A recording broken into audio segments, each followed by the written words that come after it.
Bueno, una invitada de lujo, la señora Dora Barrancos, la doctora Dora Barrancos. Brevemente les comento, así le hago algunas preguntas y luego, como es habitual en este ciclo, les doy la palabra a ustedes para que construyamos entre todos esta entrevista.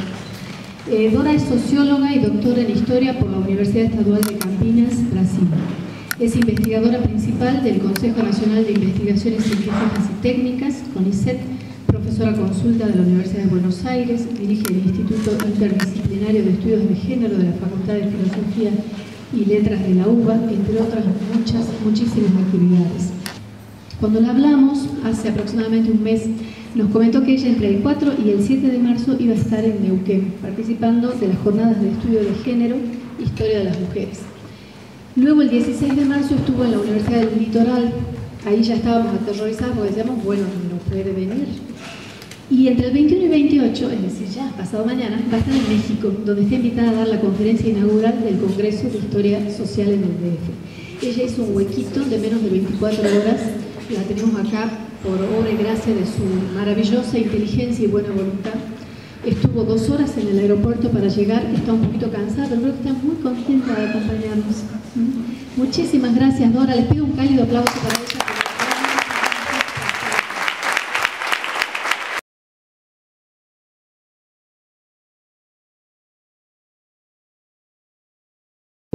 Yo tengo enorme admiración por nuestra presidenta. Yo creo que es una de nuestras, una manifestación extraordinaria del género. Y por supuesto respeto las opiniones que pueden discrepar. Yo creo que es una inteligencia exuberante y de una capacidad decisional que más quisieran algunos varones de nuestra tribu. Y bueno, pero no es feminista, y además yo la escuché a Cristina al inicio, cuando empezó su campaña, había un acto, y me acuerdo siempre lo que dijo, que era muy parecido a lo que hubiera dicho Evita, pero las mujeres no estamos ni adelante ni atrás de los varones, estamos al lado. Yo creo que Cristina cambió de todas maneras mucho con la 125. No digo que se tornara feminista, no. Siempre he dicho, y lo digo con todo cariño y respeto, creo que no tuvo cerca una asesoría de género. Recuerdo una vez con Ernesto Laclau que falleció, cuando nos encontramos una vez, y digo, si yo hubiera estado cerca, le hubiera dicho, jamás debemos decir me lo hacen porque soy una mujer. Porque la 125 ella dijo eso, y yo he analizado ese pasaje de Cristina desde los abrumadores días de la 125, la tentativa de derrumbe que fue aquello y el cambio que ella produce. Es más, creo que Cristina comienza a decir todos y todas en esos siglos. Tengo que corroborarlo. Entonces no sé si respondí.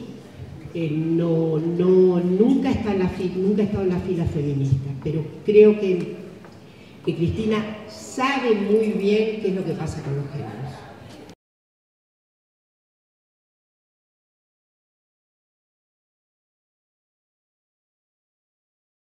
Es muy interesante lo que me preguntás, porque uno diría no y sí. Desde el punto de vista formal, desde el punto de vista de la teluria, de los elementos telúricos que hacen al feminismo, no lo es. Inclusive ella tenía una cierta denostación. En ese punto el general Perón no se privaba de ser un patriarca y le había indicado que las feministas eran, en fin, eran gente que no hacía demasiado honor al estereotipo femenino, que se podían convertir en marimachos, eso era un tema, imagínense, etcétera, etcétera. Entonces Evita de alguna manera reproduce eso. Entonces allí con las feministas no quiere saber mucho, y las feministas por otra parte no fueron amigas de Evita. Pero prácticamente, a ver, lo que importa, la impronta política de Evita la compromete absolutamente con los derechos de las mujeres. Miren, la Fundación Eva Perón, la gesta de la Fundación Eva Perón y todo lo que hizo, hay un muy buen trabajo que muestra hace poco tiempo que se ha publicado, un libro con una serie de autoras, se muestra que sus devociones, ¿cuáles fueron los dos sujetos dominantes de la Fundación? Niños y mujeres. Entonces, y lo del voto femenino, es cierto, las luchas venían desde... Eso te iba a preguntar, venían de antes. Mucho antes, y tenemos sí, finales, principios. La Argentina adopta el feminismo de manera muy rápida, entre las luces de la modernidad hasta la captación de la militancia feminista. Y hay mujeres notables, que voy a nombrar, por ejemplo, María Vela Ramírez, Julieta Lanteri, Alicia Moró, Elvira Rawson, de Lepiane, para nombrar así unas figuras que no pueden ser dejadas de lado. Pero bueno, después de las derrotas grandes que se sufren en el 32, con el voto femenino triunfa en la Cámara de Diputados, pero nunca fue tratado por el Senado. ¿Se imaginan? Media sanción del Senado, ni abrió el expediente, a pesar de que Alfredo Palacios hizo mucho para ponerlo en estado, digamos, legislativo, pero no. Después de ahí viene un momento de cierto estancamiento que he analizado. Hay una serie de cuestiones que preocupan mucho a las feministas: la situación internacional, el nazifascismo, el socorro a los refugiados de la Guerra Civil Española. Entonces allí hay una especie de estancamiento. Y bueno, ya en el 46 la campaña de todos los partidos incorporaba el voto, y bueno, ya sabemos que en el 47 Evita estuvo presente en los debates, porque además le había dicho al presidente de la Cámara que la esperara. Ella volvía de su viaje para acompañar el debate. Y es muy significativo lo que ella dice en el gran discurso cuando se promulga la ley desde los balcones de la Casa de Gobierno. Su discurso es maravilloso, y ahí se ve una rápida mención sintética a las luchas que han tenido. No nombran nada. Entonces podríamos decir que Evita no es una feminista de capilla, pero es una feminista práctica. Bueno, y saltaste al neoliberalismo. Ya estamos en el siglo XX, ¿no? Muy rápido hicimos todo este raconto velocísimo, porque quiero darles la palabra a la gente que pueda preguntar. Pero antes que eso, el tema de la dictadura y las mujeres, madres en la Plaza de Mayo, abuelas y demás. ¿Cuál es el rol que juega la mujer en ese tiempo histórico? Bueno, y ya les doy la palabra a ustedes. Muy rápido. Primero, las mujeres en la Argentina siempre han participado en la escena política, con reconocimiento, sin reconocimiento, sin ciudadanía, con ciudadanía. Las mujeres en la Argentina han tenido opinión, han influido, han tenido gestas absolutamente silenciadas en su mayoría. Eso es lo que quiero decir. Los años 60 y 70 fueron un reverbero, primero porque las mujeres, gracias a las reformas de la escuela secundaria permitidas por el peronismo, las mujeres ingresamos a la universidad en los 60. Y el panorama de la vieja misoginia histórica, no había casi mujeres. Yo, en los años 60, 92% de los docentes de la UBA eran muchachos. Así que se imaginan. Ahora, en los 60 la población de mujeres crece notablemente, no solamente en la Argentina, en América Latina. Y de ahí en más, digo la universidad, como digo las muchachas en las fábricas, digamos, la militancia social, la búsqueda de transformación significó una enorme participación de las mujeres, ¿no? Y después, obviamente, el orden monstruoso de las desapariciones, de las violaciones sistemáticas, que son hoy tratadas como crímenes de lesa humanidad. Esta es la novedad. Antes estaba todo embutido, torturas, etcétera, lo mismo que violación. Eso cambió notablemente con los llamados crímenes de Ruanda y una posición internacional que tomó una célebre jueza que dijo: a ver, esto no es lo mismo.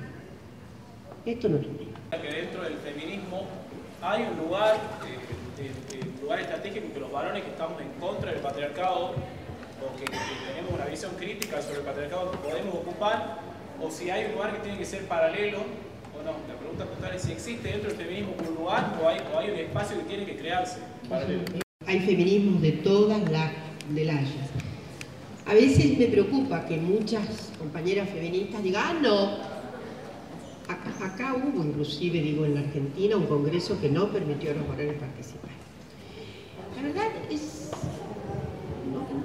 es un tema, es una cuestión patética más que nada, o sea, no diría, es patético. Yo abogo porque en realidad cualquier actividad en torno de derechos de las mujeres, sí, tiene que generar protección de las mujeres, no puede tener voces sustitutivas, pero no puede ser excluyente de los varones. Una vez me acuerdo que unas personas travestis querían participar de una reunión feminista que hicimos hace muchos años y se armó un lío bárbaro, porque yo decía, pero ¿cómo van a participar? Porque además esas personas en su condición de modificación de género habían notado desde el punto de vista el estereotipo, si ustedes quieren, femenino. Bueno, la verdad que las exclusiones son un asunto que yo personalmente condeno. Debemos excluir solo debemos y tenemos el derecho de excluir a aquellos que efectivamente, a un genocida, yo no los llamaría a participar de... La verdad que hay un sistema de exclusiones que tiene que ver con la moral fundamental y la ética, pero no de este tipo, no en este tipo de circunstancias, ni de circunstantes, de modo que a mí me parece, de todas maneras, los varones tienen que hacer algo. Y la verdad es que háganlo y no importa que digan las feministas, se entiende lo que quiere decir, me importa poco. La verdad que eso no es el fondo de la cuestión. Un segundito.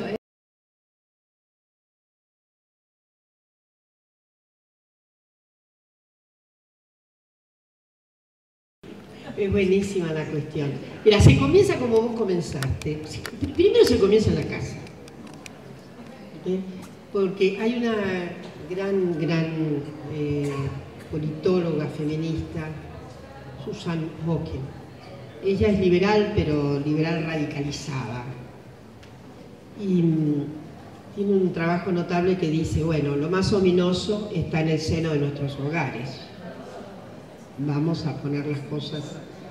Entonces, la primera rebelión, yo creo que la primera rebelión es doméstica, para los varones que quieren romper el patriarcado y para las mujeres también. La primera rebelión es doméstica.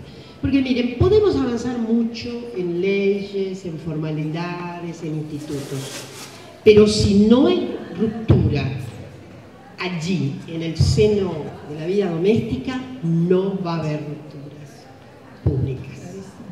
Ahí se comienza, ahí hay que comenzar. Yo quería hacer, que va en la misma línea.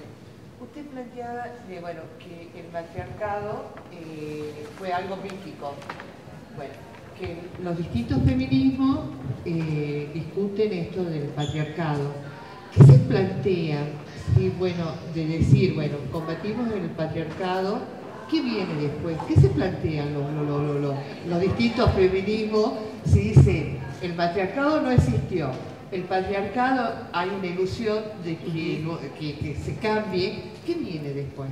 De ninguna manera el matriarcado, desaconsejo absolutamente.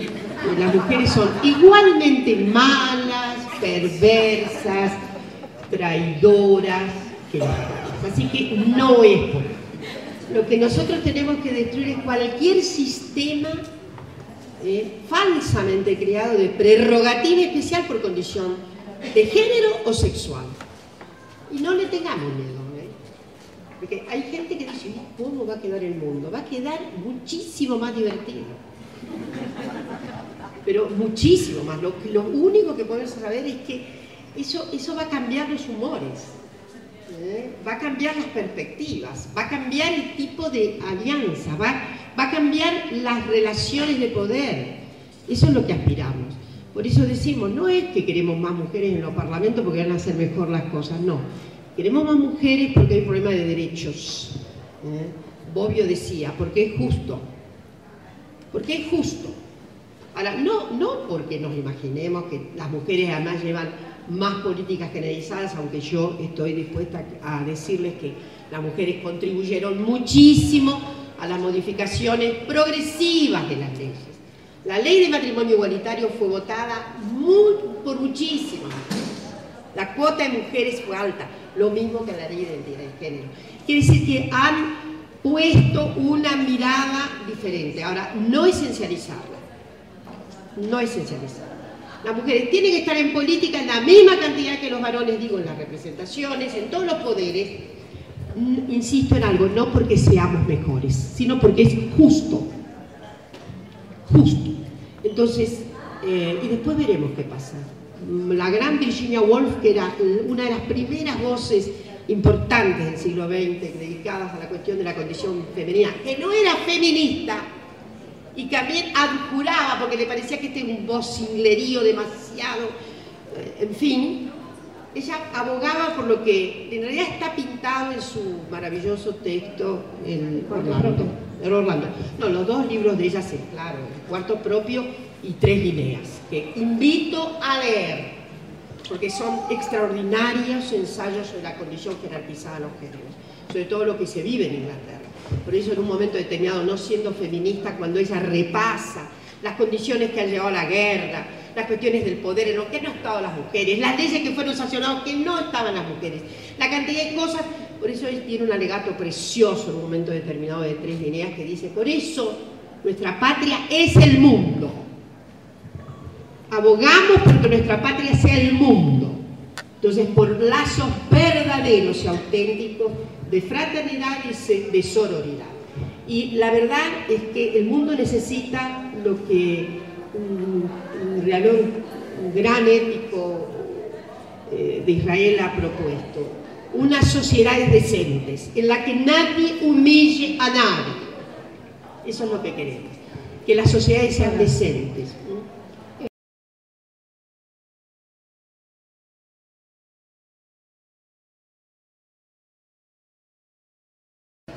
Bueno, de eso se trata, ¿no? De romper los esquemas, digamos, de los estereotipos. Lo que hace una mujer, lo que hace un varón, en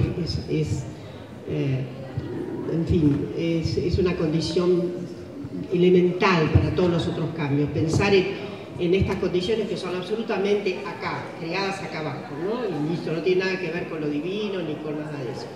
Y tú me preguntabas, la otra cuestión era ¿qué hacen los chicos? Organizarse. Bueno, en realidad voy a usar al Papa, que es una figura con la que uno anda en diástole y sístole, ¿no? Porque por un lado no dejo de reconocer aspectos progresivos que tiene Francisco junto con los otros regresivos, pero vamos por los progresivos. Hagan lío, dijo él, ¿no? Hagan mucho lío, eso es lo que se necesita hacer, mucho lío. Tienen que hacer mucho lío. Muchas gracias.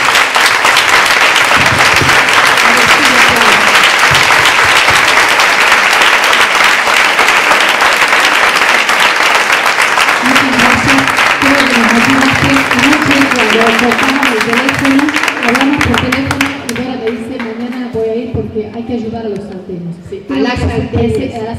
Con su presencia y su y a les salteños. Está dando un gran paso en esta ayuda que necesitamos. Bueno, muchísimas gracias.